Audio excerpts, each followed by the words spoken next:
hortikan pixkat, elkarten afaldu, eta, bueno, juerga eta konprasakin da bat beste.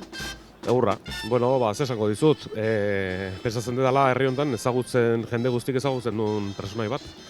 Abesten, da bere kantuakin, da galtzan diren abestia. Bere berso pare bat, porque baditu mordo bat, abesti hortan, da pare bat.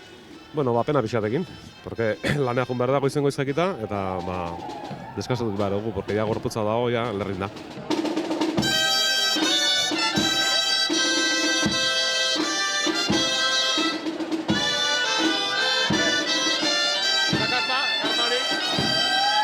Iganden lasai, atzo konparsa baten, egun osoan dantza egiten eta giro oso ona, egueldi laguntuztikun pilo bat, eta gaur ere oso lasai. Giro paregabea eta oso politxa da ikusteko. Eta etortzen direnei, errespetatzea ere hemen da ona, eta hainbat jarrera desegokia dienak ez, hori, ez izatea. Niretzako, poz handiz nago hemen Tolosan. Ez dakit, o San Franciscoa, o Santa Maria, o Guadalupen edo nun kokatuko nauten. Nahi bat dezue, daukazute aplikazio bat, Sardin Zaharra, gure txokoa, #gure txokoan, da hor bozkatu.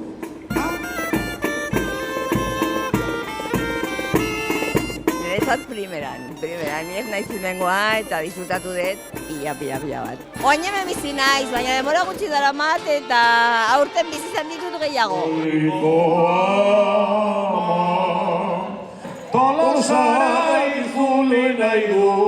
Pena izugarria bukatzen direlako eta nik uste direla gehiago Tolosarrentzat eta gehiago bizitzen direla.